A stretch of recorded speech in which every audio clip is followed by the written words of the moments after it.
사무엘상 말씀이 우리에게 이야기하는 것은 이스라엘 백성이 하나님의 영광을 잃어버렸다는 것입니다. 이가봇, 하나님의 영광이 이스라엘에서 떠났다. 그게 현재 이스라엘의 영적인 상황인 거죠. 그렇다면 이스라엘이 하나님을 버렸다고 하나님의 영광이 사라지게 되는 걸까? 그 질문을 던져보려고 합니다. 이스라엘이 가나안의 다른 신들을 섬기고 있으니 하나님의 영광을 그 우상들에게 빼앗기게 되는 것인가? 그 질문입니다. 이스라엘이 법궤까지 가지고 왔지만 블레셋에 패하고 맙니다. 전쟁이 끝나고 나서 이스라엘도 놀라고요, 블레셋도 놀랍니다. 이스라엘이 놀란 이유는 여호와 하나님이 졌다는 거죠. 여호와의 법궤는 여리고 성도 무너뜨렸고요, 요단강도 갈랐습니다. 그런데 그 여호와가 전쟁에서 패한 것입니다. 우리 하나님은 죽었나? 이것이 이스라엘의 의문이었던 것입니다. 반면에 블레셋이 놀란 이유는 이것인데요, 이스라엘이 섬기는 여호와는 세계 최강 애굽의 군대를 무찌르지 않았습니까? 그래서 그들은 여호와의 법궤가 전장에 들어올 때에 그들이 얼마나 두려워 떨었는지 모릅니다. 그저 죽기 살기로 싸울 수밖에 없었는데요, 자신들이 이기게 된 것입니다. 거기다가 법궤까지 빼앗은 거죠. 출애굽의 여호와가 이토록 약했단 말인가? 우리가 그 소문을 듣고 두려워했었는데 이토록 약했다는 말인가? 이것이 블레셋이 놀란 이유인 것입니다. 하나님은 오늘 이스라엘과 블레셋에게 그 답을 주고 계시는데요, 그 하나님의 법궤가 그 블레셋 땅 이곳저곳을 그렇게 행진하고 다니시는 거죠. 나는 죽지 않았다. 누구에게도 내 영광을 빼앗기지 않는다. 나는 출애굽의 하나님이니 나에게 나오라. 그렇게 말씀하시는 것입니다. 오늘 두 가지 포인트로 살펴보려고 하는데요, 먼저 블레셋 사람들이 법궤에 어떻게 반응하는가, 그 모습을 한번 볼 거고요, 이어서 하나님의 승리의 행진을 살펴보려고 합니다. 블레셋 사람들은 원래 그리스 남부 지역에 살았습니다. 지중해로 이제 배를 타고 진출을 해서 이제 여러 섬을 돌아다녔는데요, 결국은 가나안 땅 그 지중해 해변가에 자리를 잡은 거죠. 이 민족이 머리도 똑똑하고 힘도 상당히 셉니다. 우리가 아낙 자손이라고 들어보았잖아요. 가나안의 거인 족속을 이야기하는데요, 바로 이 아낙 자손이 블레셋의 한 종족인 거죠. 거기다가 블레셋은 일찍부터 철제 무기를 사용하였는데요, 힘도 센데 무기까지 좋은 겁니다. 이스라엘에게는 참으로 버거운 상대였던 것이죠. 여호수아가 가나안을 점령할 때에 이들이 땅까지 점령하지는 못했던 거죠. 가나안 정복 이후로 블레셋과 이스라엘은 앙숙이 되는데요, 우리나라와 일본의 관계와 많이 비슷합니다. 사사시대 때는 삼손의 그 주적이 블레셋 사람들 아니었습니까? 그리고 사무엘을 이제 거쳐서 다윗이 등장하게 되는데요, 다윗이 블레셋 장수 골리앗과 싸우는 거죠. 이처럼 블레셋은 하나님 나라 역사에서 악역을 담당하고 있습니다. 그런데 이 블레셋이 지금 이스라엘에 대해서 놀라운 승리를 거둔 것입니다. 이스라엘에 이겼을 뿐만 아니라 그 법궤까지 빼앗은 것입니다. 말하자면 이스라엘의 신 여호와를 지금 포로로 잡아서 지금 블레셋으로 지금 돌아오고 있는 것입니다. 이 블레셋은 5개의 도시가 연맹을 이루고 있는 그런 형태인데요, 그 중심 도시가 아스돗입니다. 아스돗. 이곳에 그들이 섬기는 다곤 신전이 있는 것이죠. 블레셋 사람들은 법궤를 다곤 신전으로 가지고 가서 다곤 신상 바로 옆에다가 딱 세워 둡니다. 다곤한테 졌으니까 앞으로는 그 밑에서 섬겨라. 그런 의미가 아니겠습니까? 그런데 그 다음날 일어나 보니 어떤 일이 일어났죠? 다곤 신상이 엎드러져서 법궤를 향해서 절을 하고 있는 것입니다. 여호와가 다곤에게 진 줄 알았거든요. 그런데 그게 아니었던 것입니다. 블레셋 사람들은 뭔가 이상하다 느끼면서도 혹 실수로 어떤 일들이 일어날 수 있겠지, 다시 다곤 신상을 일으켜 세우는 것입니다. 그리고 또 하루가 지났는데요, 이번에도 가보니 다곤 신상이 또 법궤를 향해서 엎드려 절하고 있는 것입니다. 이번에는 머리와 두 손목이 끊어져서 문지방에 가 있고요, 몸뚱아리만 이제 엎드려 절하고 있는 거죠. 이때 블레셋 사람들이 엄청난 두려움을 느꼈을 것입니다. 다곤 제사장들과 블레셋 사람들은 그 이후로는 그 다곤 신전의 문지방을 밟지 않았다, 그렇게 기록하는데요. 머리와 손목이 다 잘려나간 신이지만 여전히 자신들이 섬겨오던 그 다곤 신을 두려워했다는 것을 보여주는 것입니다. 자기 손으로 만든 무력한 우상 아닙니까? 그런데 그 앞에 쩔쩔매고 있는 사람들의 모습을 보여주고 있는 것입니다. 누군가 이런 말을 하였습니다. 인간을 만든 신이 있고 인간이 만든 신이 있다. 인간을 만든 신이 있고 인간이 만든 신이 있다. 신이 인간을 만드셨다면 그 신이 인간을 지켜내야 할 것입니다. 그런데 반대로 인간이 신을 만들었다면 어떻습니까? 인간이 그 신을 지켜내야 하는 거죠. 지금 블레셋 사람들이 믿는 신은 자신들이 만들어낸 그 신을 믿고 있는 것입니다. 그러니 자기들의 힘으로 자기들의 신 다곤을 지켜내야 하는 것입니다. 신상이 넘어지면 어떻게 해야 합니까? 여럿이서 힘을 합쳐서 다시 일어설 수 있도록 세워주어야 하고요. 머리와 손목이 다 잘려나가도요, 그래서 그들의 위험을 지켜줘야 하기 때문에 문지방은 밟지 않아야 하는 것이죠. 이토록 사람들이 어리석은데요, 블레셋 사람들뿐만 아니라 우리 모든 인생이 그렇지 않은가, 그렇게 생각을 해보게 됩니다. 자신을 창조한 신을 만나야 하는데요, 그 신을 만나지 못하면 우상을 섬길 수밖에 없는 것입니다. 자신이 신을 만들고 그 신을 지켜주면서 살아가야 하는 거죠. 자신이 의지할 수 있는 무언가가 필요하거든요. 그것이 진리가 아니라는 사실을, 그것이 능력이 없다는 것을 알고 있으면서도 가짜의 어떤 형상을 세우고 내가 그것을 지켜내야 하는 것입니다. 우리가 그렇게 생각하죠. 돈이 많으면 돈이 우리를 지켜줄 거라, 우리 인생을 지켜줄 거라 믿는데요, 언제부터인가 돈을 지키느라 따라가다 보니 노예처럼 끌려다니는 인생이 되었습니다.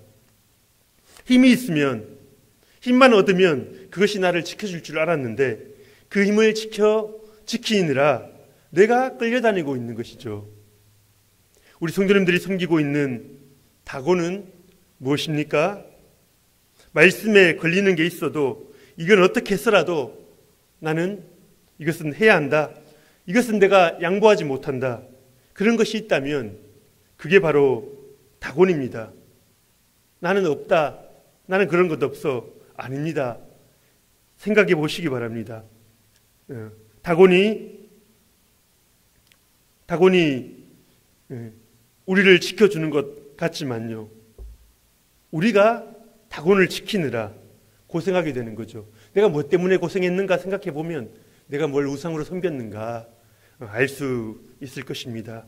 그 우상 때문에 우리의 삶이 망가지고요, 우리의 신앙생활이 큰 어려움에 처할 수가 있는 것입니다. 그래서 우리는 이 땅에서 우리가 의지하는 우상을 내려놓아야 합니다. 내가 만든 신을 내려놓으시고요, 나를 만드신 그 신을 붙들어야 하는 것이죠. 살아있는 신, 능력의 신을 붙드시기를 바랍니다. 그것이 지혜로운 자입니다. 하나님은 이제 아스돗에 독한 종기를 내리시는데요. 하나님의 그 권능을, 내가 이곳을 다스린다, 그 권능을 보여주시는 것입니다. 진짜 신이 누구인지 한번 보아라는 것이죠. 그제서야 블레셋 사람들은 여호와의 손이 다곤을 치고 있구나, 그것을 깨닫게 되는 것입니다. 그들이 살려면 다른 방법이 없습니다. 자기 땅에서 얼른 이 법궤를 내보내야 하는 거죠.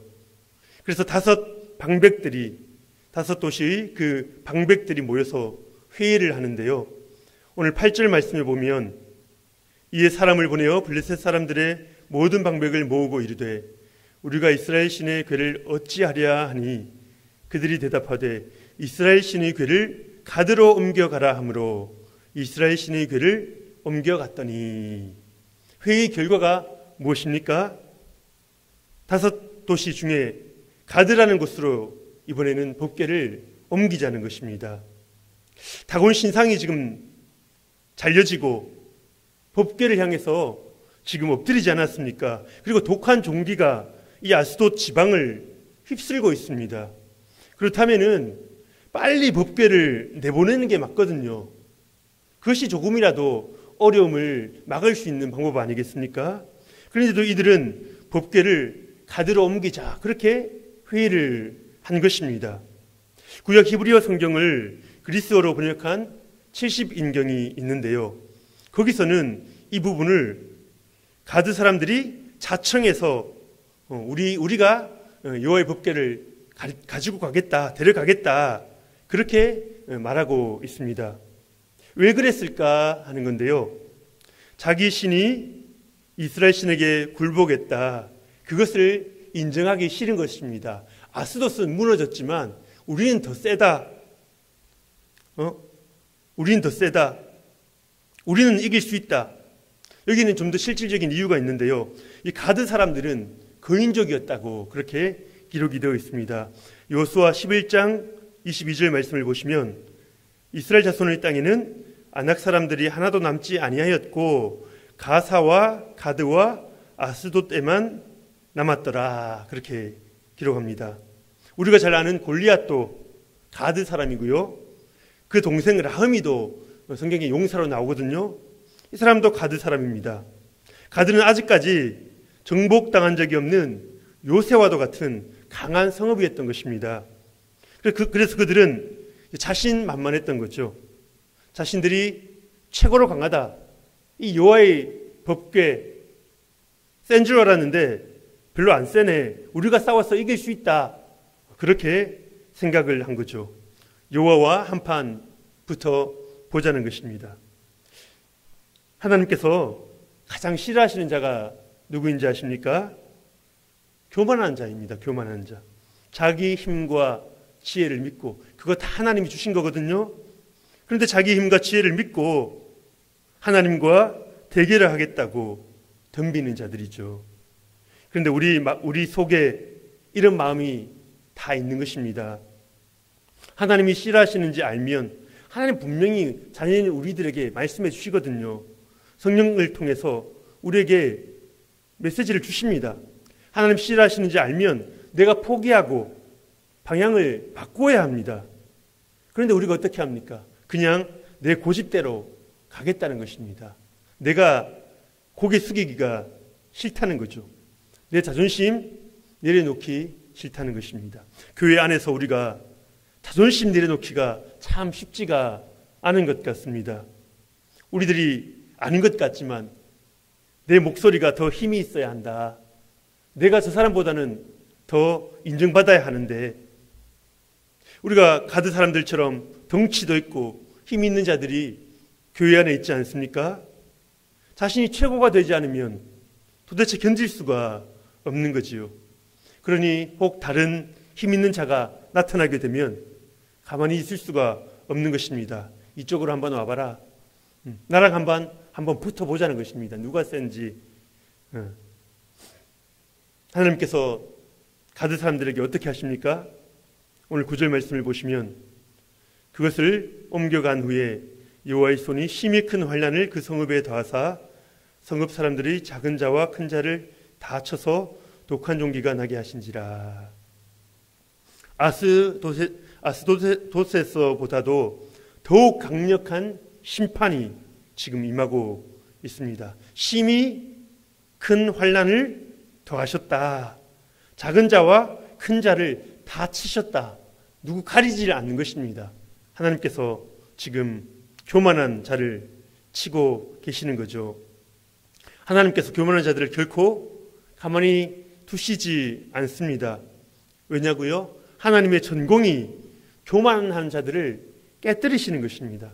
교만한 자를 깨뜨리시고 깨뜨리셔서 결국 하나님 앞에 겸비하도록, 겸손한 모습으로 서도록 하시는 것. 그래야 복을 받을 수 있거든요. 예. 우리 가운데 가드 사람과 같은 교만함이 없는가, 그것을 꼭 점검을 해보아야 하는 거죠. 하나님께 대적하시면 안 되고요. 다른 성도님들과 자존심 대결하는 것도 안 됩니다. 내가 먼저 숙이시기를 바랍니다. 겸손할 수 있는 은혜를 간구하시기를 바랍니다. 하나님께서 분명히 도와주실 것입니다. 오늘 두 번째로 살펴볼 것은 하나님이 승리의 행진을 하시는 모습인데요. 법궤가 사로잡혔습니다. 하나님이 블레셋의 포로가 된 거지요. 이스라엘도 블레셋도 모두 그렇게 생각을 했습니다. 그런데 하나님의 생각은 다른 것이죠. 하나님의 계획은 따로 있었습니다. 붙잡혀 간 것이 아니었고요. 승리의 퍼레이드를 하러 하나님의 능력을 보여주시기 위해서 지금 여호와의 법궤가 블레셋 온 땅을 돌면서 개선 행군을 하고 있는 것입니다. 내가 온 세상을 주관하는 신이다. 내가 모든 것을 주관하는 왕이다. 하나님은 지금 이스라엘과 블레셋을 향해서 시위를 하고 계시는 것입니다. 블레셋 사람들은 여호와에 대한 지식이 있었습니다. 이집트를 물리친 상당히 센 신이다. 그들은 그렇게 이해하고 있었습니다. 하지만 그 신에게 굴복하기는 싫었습니다. 전쟁에 이기고 법궤까지 빼앗았으니 이제 기고만장한 거죠. 그런데 여기서 하나님은 다시 한번 그 출애굽을 보여주십니다. 작은 출애굽이라고 말할 수 있겠는데요. 출애굽이 무엇입니까? 노예로 살던 자들을 하나님의 권능으로 그 기적적인 방식으로 구출해 주신 것입니다. 10가지 재앙으로 그 이집트를 초토화시키셨고요. 끝까지 추적해오는 적을 홍해에 매장시켜버린 것이죠. 그 당시 이집트 메소포타미아 지역의 최고의 한 뉴스가 바로 이스라엘 백성에 대한 것이었습니다. 가나안 백성들도요, 여호와에 대해서 이미 그 소문을 들어서 다 알고 있었고요. 블레셋 사람들도 그 소식을 다 들었을 것입니다. 그리고 지금 그 출애굽 이후 300년이 지났는데요. 이 블레셋 사람들이 아직도 그 사실을 기억하고 있는 것입니다. 이 가나안 땅에 있는 이스라엘 사람들은 여호와라는 신을 섬기고 있는데 그 신은 상당히 센 신이다. 하나님은 이제 블레셋 사람들에게 자신의 권능을 똑똑히 보여주길 원하셨습니다. 오늘 본문에 보면 여호와의 손 그리고 하나님의 손이라는 어구가 3번이나 반복되고 있는데요. 이것이 바로 출애굽 때 등장하는 여호와의 팔이라는 단어처럼 하나님의 권능을, 하나님이 이 모든 걸 다스리시는 힘을 가지고 계시다. 그것을 보여주는 것입니다. 이집트를 하나님께서 주권하셨던 것처럼 블레셋 땅도 하나님의 손아귀에 있다. 지금 하나님께서 하나님의 영역을, 자신의 영역을 표시하고 계시는 것입니다. 특히 6절과 11절에 하나님의 손이 엄중하다라는 표현이 나오는데요. 이 엄중하다라는 히브리어 단어는 무겁다라는 뜻으로 하나님의 영광이 온전하게 드러나는 장면을 보여주고 있는 것입니다. 온 세상이 하나님의 주권과 통치 안에 있다. 그것을 지금 하나님께서 보여주시는 건데요. 실제로 온 세상이 하나님의 통치 안에 있지 않습니까? 복음이 증거된 지역은 물론이고요. 복음이 들어가지 않은 곳도 지금 복음을 대적하고 있는 그곳도 저 북한 땅도 모두 하나님의 주권 안에 있는 것입니다. 하나님의 섭리 속에서 사탄이 발악하는 것을 허용해 두셨는데요. 그것조차도 하나님의 그 허락 안에서만 가능한 것이죠. 가스펠 찬양 가운데 이런 가사가 있습니다. 온 세상 주인 되신 하나님, 한치도 양보할 수 없는 그분의 주권. 하나님이 블레셋 교만을 꺾으신 것은 내가 너희를 다스리는 하나님이다. 그것을 보여주시는 것인데요. 하나님은 블레셋뿐만 아니고요.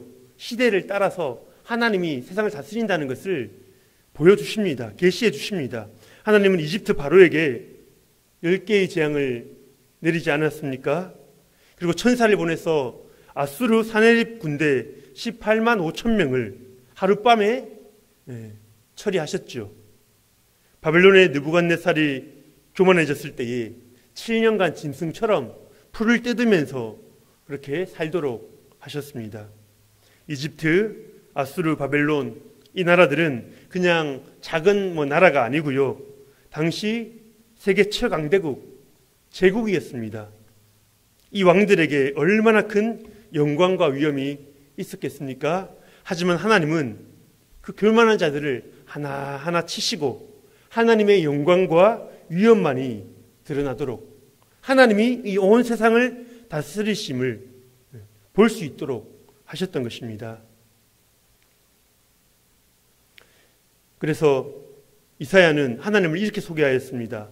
자신의 영광을 다른 자들이나 우상에게 결코 빼앗기지 않는 분, 자신의 영광을 결코 빼앗긴 적도 없으시고 그것을 허용하시지 않는다는 거죠. 하나님은 교만한 왕과 나라들을 반드시 패하셨고요. 겸손히 주님의 은혜를 붙드는 왕과 나라들을 들어 사용하신 것입니다. 교만하지 않고 하나님께 영광 돌리는 우리 대한민국이 되도록 우리가 계속해서 기도해야 합니다. 하나님의 영광을 인정하고 그 하나님의 영광을 사모하는 자들이 있을 때에 하나님은 결코 그 나라를 버리시지 않고요. 하나님 자신의 영광을 드러내는 그 도구로 우리를 사용해 주시는 것입니다. 하나님의 승리의 행진은 이제 블레셋만을 향한 메시지가 아니고요. 사실은 바로 자기 백성 이스라엘을 향한 그런 메시지가 있었습니다. 어쩌면 블레셋보다도 이스라엘 향해서 하고 싶은 말씀이 훨씬 더 많으실 건데요. 법궤의 놀라운 권능에 대해서 그 블레셋 땅에서 있었던 그 사건에 대해서 이스라엘까지도 금방 소문이 퍼졌을 것입니다. 자신들이 하나님이 여호와가 포로로 잡혀간 줄로만 알았는데 그게 아니라 지금 자신들의 적을 쳐부수고 계시다는 사실을 그들이 깨달은 거죠. 다곤 신상이 쓰러지고 독한 종기가 저희들을 괴롭히는 것입니다. 자신들이 섬기던 하나님이 죽은 것이 아니라 여전히 권능자였고 문제는 전쟁에서 진 이유는 우리에게 있었구나. 그것을 깨달아가기 시작하는 것입니다. 특히 법궤가 블레셋의 주요 도시들을 이제 이동하면서 접수했다는 것은 중요한 의미가 있는데요. 하나님께서 이스라엘에게 이 땅을 주시겠다고 이미 약속을 하셨거든요. 그런데 이스라엘 백성들이 그동안 순종을 하지 못했던 것입니다. 여호수아 13장에 보면 이스라엘이 정복하지 못한 땅을 쭉 적어 놓았는데요. 3절에 보시면 곧 애굽 앞 시올 시내에서부터 가나안 사람에게 속한 북쪽 에그론 경계까지와 그 다음에 이제 나오는데요. 블레셋 사람의 5 통치자들의 땅 곧 가사 족속과 아스돗 족속과 아스글론 족속과 가드 족속과 에그론 족속과 이렇게 계속해서 나오고 있습니다. 블레셋 5 지역의 이름을 그 도시의 이름을 다 기록해 놓았지요. 이스라엘 백성들이 하나님의 약속을 믿고 끝까지 정복했어야 하는 그 땅인데 이스라엘이 도중에 포기했던 것입니다. 앞에서 나왔던 것처럼 이 지역은 좀 만만치가 않거든요. 골리앗과 같은 거인족들이 살고 있고요. 이제는 힘들어 그곳까지 정복 안 해도 이제 이만큼 살만한 땅은 얻은 것입니다. 그러니까 말씀을 못 들은 채 하고 넘어가는 거죠. 편하게 살기를 선택했던 거죠. 그게 부메랑이 되어서 지금 더 큰 고통으로 다가오고 있는 것입니다. 사실 자신의 발로 아스돗, 가드, 아스글론 이 땅들을 정복하면서 그들의 발로 정복하면서 하나님께 영광을 올려드려야 했었는데요.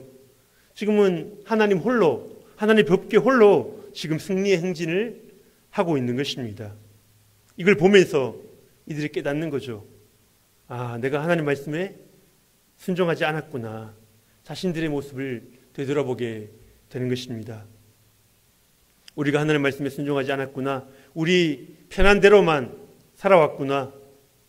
그게 바로 우리가 전쟁에서 진 이유이구나.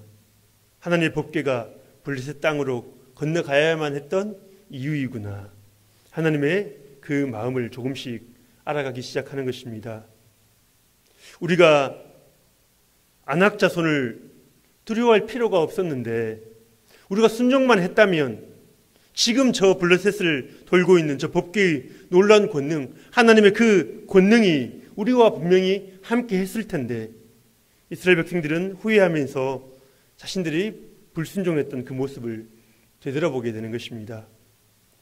오늘 우리에게도 하나님께서 이렇게 시위하고 계시는 것은 아닐까요? 너희들은 내가 준 약속의 말씀에 믿음으로 순종하고 있느냐? 내가 함께 하겠다고 그토록 이야기하지 않았느냐? 너희 가정의 문제, 자녀의 문제 내가 책임지겠다 이야기하지 않았느냐? 하나님이 지금 우리의 믿음을 점검하고 계시는 것은 아닐까요? 우리 성도님들께서 순종하지 못한 일이 무엇입니까? 내가 함께 하겠다 약속하셨는데도 믿음으로 반응하지 못한 일은 무엇입니까? 하나님은 지금 승리의 행진을 도시면서 지금 우리에게 말씀하십니다. 봐라, 내게 능력이 있지 않느냐? 왜 내 약속을 붙들지 못했느냐? 그렇게 말씀하고 계시는 것입니다. 그래서 하나님이 행진하시는 그 시간이 우리에게는 회개와 돌이킴의 시간이 되어야 하는 거죠. 우리 하나님이 이렇게 크신 분이신데 왜 내게 믿음이 없었을까? 왜 못 들은 채 하고 말씀 못 들은 척하고 그렇게 내가 거부했을까? 돌아보는 것입니다. 그런데 하나님은요, 우리에게 항상 새로운 기회를 주시는 분이십니다. 하나님은 실패했던 이스라엘에게 다시 한번 기회를 주시는데요. 블레셋 땅 300년 동안 정복하지 못한 땅으로 남아 있었는데요. 이제 다윗이 그 지역을 완전히 정복하여 하나님의 땅으로 만들고 있는 것입니다. 우리 역대상 18장 1절 말씀, 역대상 18장 1절 말씀 우리 같이 한번 읽어보겠습니다. 시작.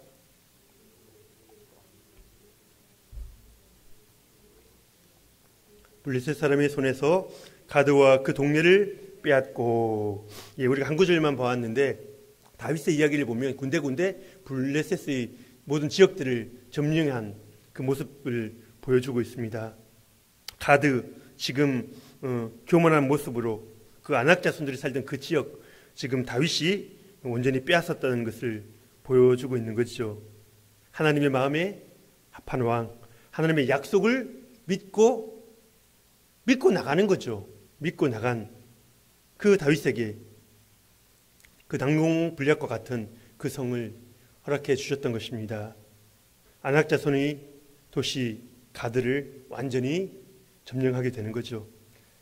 하나님 홀로 도셨던 그 땅이었는데 이제 믿음의 백성들이, 이스라엘 백성들이 그 땅을 취하고 승리의 행진을 하고 있는 것입니다.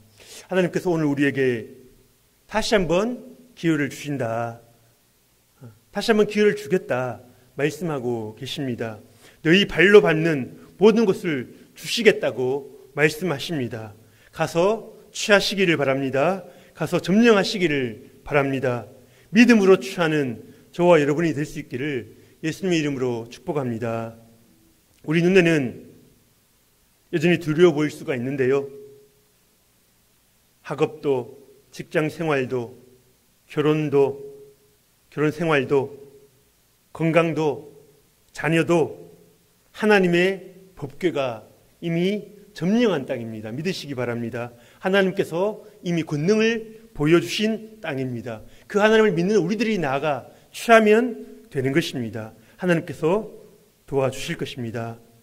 승리의 행진으로 하나님께 영광 돌릴 수 있는 저와 여러분 되기를 축복합니다. 이제 말씀을 마무리하려고 합니다. 우리가 섬기는 여호와 하나님은 온 세상을 다스리는 분이십니다. 우리 뜻대로 안 됐다고, 우리가 전쟁에 졌다고, 우리가 작은 일에 실패했다고 하나님이 힘이 없으신 게 아닙니다. 우리가 착각하면 안 되는 거죠. 그분은 여전히 온 세상의 왕이시요 주인이시요 권능을 가지고 세상을 다스리는 분이십니다. 우리가 세상에서 승리하는 방법은 단 한 가지입니다. 여호와 하나님의 그 약속의 말씀을 붙드는 거죠. 그리고 그 말씀에 따라 순종의 발걸음을 오늘 한 걸음 내딛는 것입니다. 수많은 적들과 견고한 성들이 우리를 두렵게 할지라도 우리는 하나님 약속하신 그 산지를 취하게 될 것입니다. 이러한 승리로 하나님께 영광 돌려드리는 저와 여러분 되실 수 있기를 예수님의 이름으로 축복합니다.